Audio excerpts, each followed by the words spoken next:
you guys are always taught that you have to hold it in. Like, where do you have a safe space where you can just be yourself, just let it all out, and not necessarily just by yourself? But is there a safe space in the community or a safe person, or how do we create that?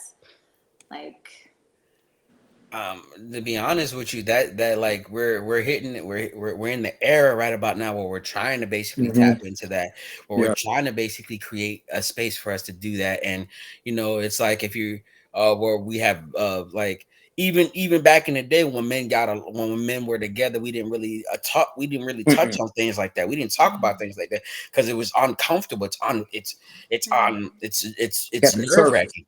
It Hmm. make I ain't gonna lie, it made me sick to my stomach just to be like this, just to sit there and listen and watch another man cry. I'm just like, oh, like I'm not gonna lie, Hmm. and like even to myself, like crying by myself makes me feel sick to my stomach because Hmm. it's like we've been ingrained not to do these things, yeah. Yeah. and so when you do it, it's just like. But it's like you can't help it. Your body ain't got no choice but to do it. But because you done been in the area for so long where you had no choice but to keep that stuff locked in and not say anything and not do anything about it.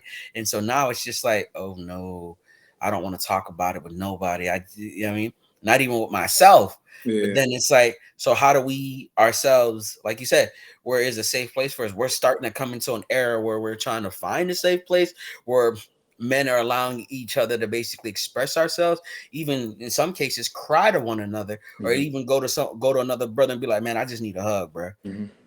I just need a hug. Like I just need to express myself. I just need to let it out, bro. Like I Yeah. can't take it.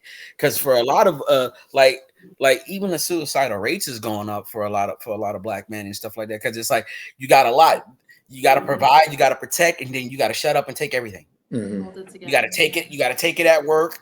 You got to take it at home, and it's just like cool. You could do it for so long, but then when like the girl said in the video, when you were in your nursing home, you done alienated everybody in your life to the point where they don't mess with you, where they don't want to take care of you, Yeah. they don't want to care about you because you represent toxicity, you represent dysfunction.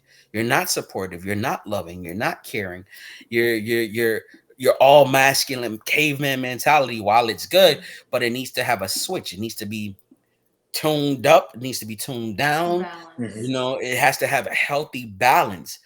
One guy said on his show, a girl asked him, "Do you think it's a healthy balance for a man to basically be in touch with his feminine side?" His reaction, now I'm not mad at him for it. I disagree with him. His reaction was, "A man is supposed to provide and protect, and he does that 24/7, right? Let's say your man's like 50 Cent or a minute, and then all of a sudden he's Little Nas X. That's a completely different. It's a little That's a dramatic. completely different. You know what I'm saying? That's not the same as being in touch with your feelings and emotions. No. It's not Right. the same with being Right. in tap to the femininity side of you. Because if you're gonna pursue women, you have to learn, understand, and adapt to them. So by doing these things, you're gonna take on to those some of those roles where you are gonna learn how to cook, where you are gonna basically be in touch with your emotions, just so you can understand her, and she has to understand yours as well. And you bleed into each other where masculinity becomes into the female and femininity comes into the man.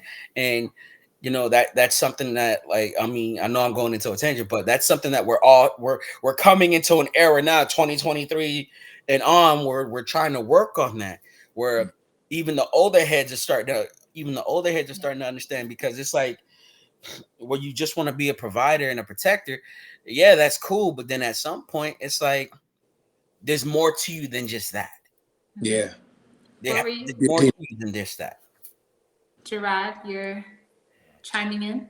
Yeah, I'll just agree on that way you said it's more to you than that, and it's deeper because it's when you can identify the feelings and emotion, you can manage them. So first, allowing us to identify our feelings at a young age, allow us to be older and being able to manage those feelings at an older age and being correct with them. Not saying you're going to get it right, but being able to be, in a sense, in tune with yourself, and that we talk about earlier about the managing of those things.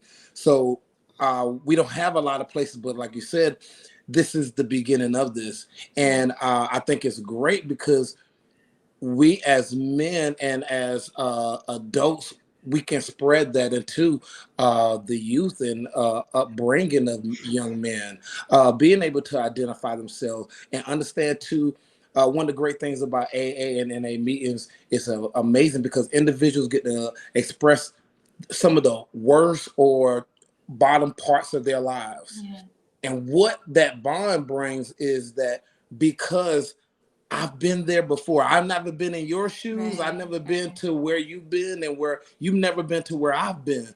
But the blessing is that I've been there before, and you're here, and now I'm here. So maybe we can get to that wherever that next step may be.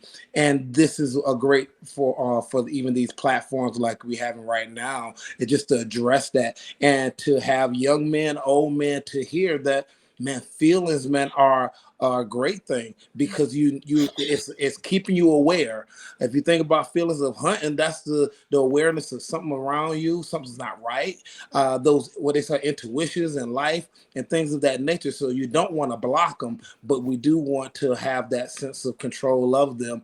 And the safe place we have, like we are building those things. And like I said earlier, that's why the men like love a place like a barbershop that you can come and talk to, or having those male help group. But Yeah. also as adults being mentors, being able to speak to a young man to tell them about maybe some of your downfalls of what we've have experienced in Yeah, our that lives, and transparency. been like, Yeah. hey, you don't have to fake it, man. I faked it and it screwed me up. Let me show you what real man is. And like the brother said before, King, he was like, hey, it's okay to cry. And when you express that, that little boy be like, man, you know what? I did cry last week and I hid in my closet. I hid this way and I did this. Yeah. And now this is what you open. And what we talked about earlier is our branches. See, we may not touch, can't touch the individual that kid may meet. So you speaking to that kid, open the branch to one of his friends, like, man, you know, man, it's okay for you to cry. And you don't know where this is getting. Now we have a chain reaction, and that's what a wave, a move starts. It starts with one. It only takes one to believe, and that belief is, or can you channel that into someone else's belief as well? And that's what we are as men, and that's the beauty of where we are right now when we're on stages like this to speak about that it's okay.